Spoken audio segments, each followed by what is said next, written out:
So today I'm going to do a walk and stalk hunt for a springbok. This probably is not going to be the easiest hunt, as I'm going to be using a compound bow and I'm going to be hunting on the ground. Now normally I'm used to hunting these out of a tree stand or a blind or over water. Today I'm going to be in the open. I hope you guys like this video. If you do, please remember to like, subscribe and take a look at our wonderful Catch Cook merchandise. Enjoy.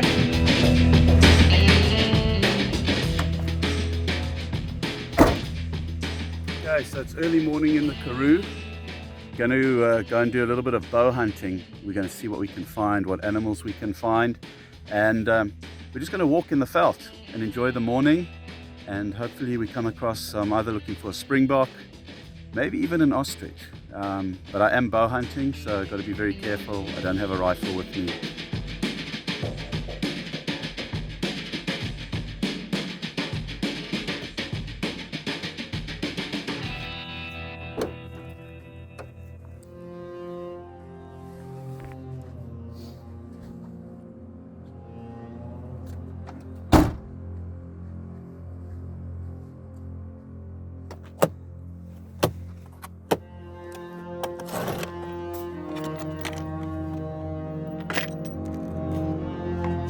So I just want to talk briefly about bow hunting. Your head selection to me is very important. Now we get mechanical heads and we get fixed blade heads. This is what we call a fixed blade. This is a Montauk G5. It's a head that I prefer to use. You don't have to worry about deployment and things like that like you do with the mechanical heads. And it's got a very solid construction. The nice thing about these heads is that, and most fixed heads today, they do fly like your field arrows. So you can actually practice at home or on the range with your field arrow, which is not a bladed head. It's just a sharp little round point that it can go into your target, but it gives you the feel of this exact head. So when you're hunting, there's really no difference between this and your practice arrows. Being a fixed head, it's got a lot more strength in it over here in the tip, and it can actually go through bone pretty easily. Now you do get devices that you can use to put these arrows on. It's like a little head that fits on here. I've done this for many years. I don't suggest a lot of people without experience do what I'm about to do. I actually take my hands like this and I just make sure it's tight. But you really don't want to practice this. Rather find the tool that's used for screwing this on, because one slip and you're going to be visiting the doctor.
So I've just spotted that springbok.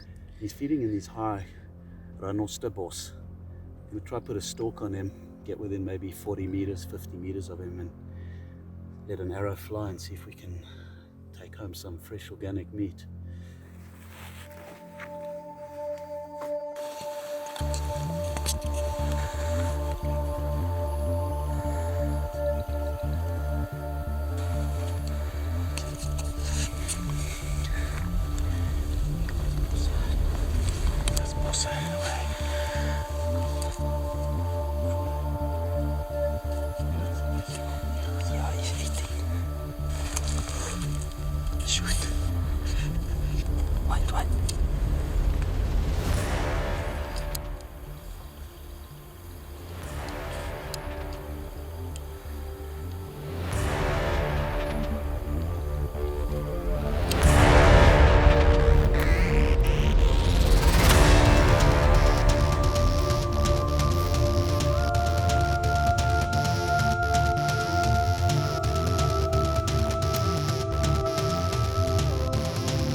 te trek. Ja. Huh? Okay. Try picking up and retrieving. Just made a good shot with a bow on that Springbok. Currently following a blood trail. They usually run after being shot with a bow, but there's usually a lot of blood, so you can follow the blood trail to find your animal. We've definitely got a good blood trail. 100% sure I'm going to find my Springbok. We've been hunting basically for 2 days with a bow out here in the Karoo. I've been trying to get a Springbok with a bow. Finally managed to close the distance and shot this beautiful Springbok, and it's going to make some incredible eating for my family, my friends, and we're going to do a little bit of biltong and a nice potjie.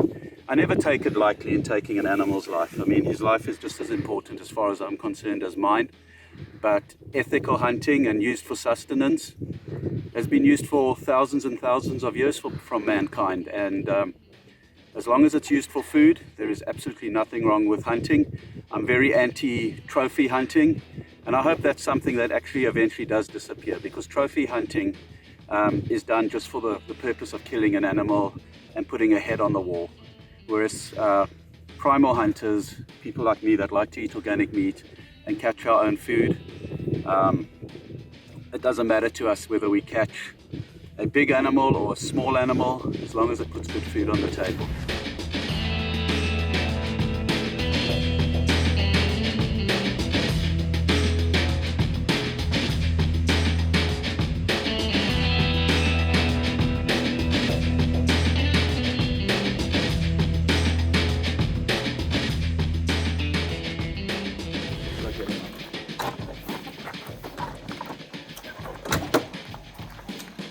So I get my Springbok hung up on the hook and the gantry behind me. Just gonna make a small incision here, so I've got an area to hook him up.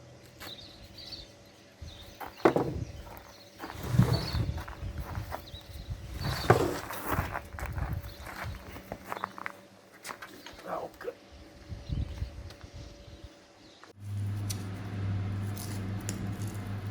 Finished slaughtering the Springbok that I shot the other day, busy butchered it. Now I've actually prepared my certain dishes. So over here I've got some meat that I'm going to use for droewors, biltong, and this is the neck that I'm busy cutting up right now, which I'm going to make a potjie. So next time I see you guys, I'm going to be in the kitchen. Over here I have the Springbok that I shot with the bow, that I cut up yesterday, did all the butchering work, and now I'm going to make this into biltong. So my process for making biltong is pretty simple. I've got coarse salt. I have apple cider vinegar, and you can actually use things like regular vinegar, grape vinegar. Grape vinegar is probably one of the best ones for biltong.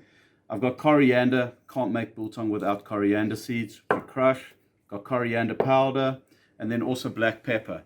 So the process that I do is I basically take my coarse salt and I throw it into a bowl.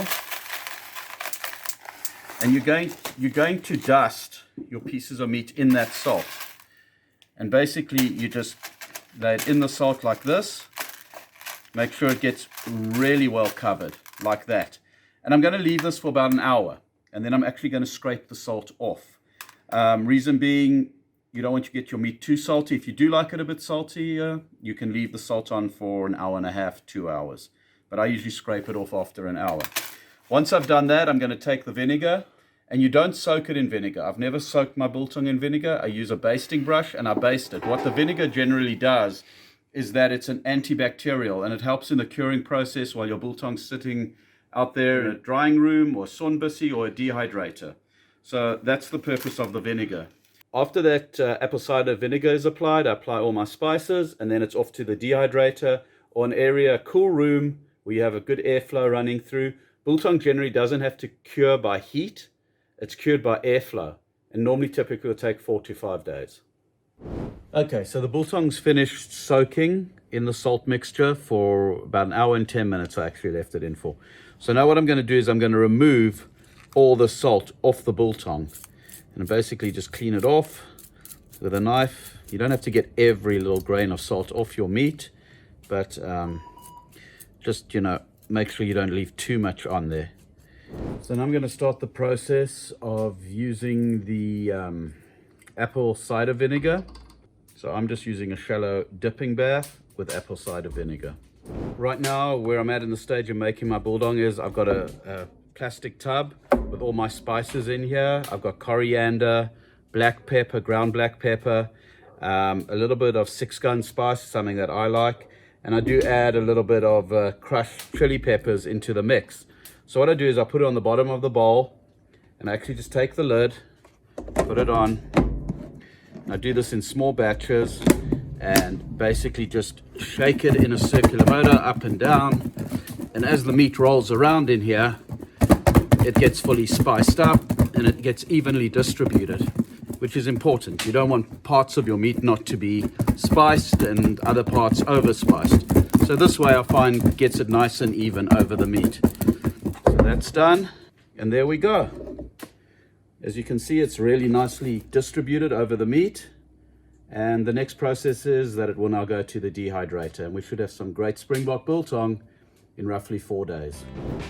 If any of our viewers out there have a great biltong recipe, please post it in the comments below, and I may just try that recipe on Catch Cook using some of our other venison or game meats that we are currently harvesting.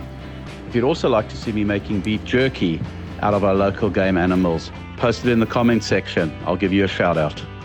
Thanks for being loyal subscribers to a great channel. Okay, so my biltong is salted, it's all been prepped. Right now I'm going to put it into a makeshift dryer, and I just make my hooks out of pieces of wire. Basically bent wire. Just take the hook, put it through the meat like that, and I can hang the meat on in the dryer rack. So I'm just going to do a few of those, and then I'm going to move them off to the dryer rack.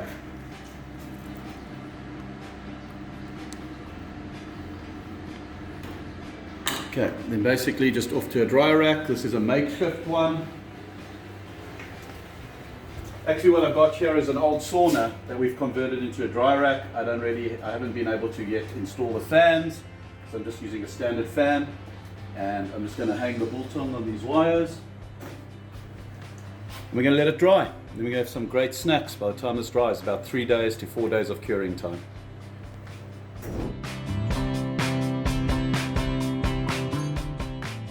Finally our Springbok is ready, came out of the dryer, and we're going to enjoy a really traditional South African snack made out of our national animal, the Springbok. And Ben and I are going to sit here, we're going to cut some up, we're going to reminisce about the hunt, and then really enjoy this fantastic, healthy, organic biltong that we made. Cheers Ben, help yourself. Yeah, thank you.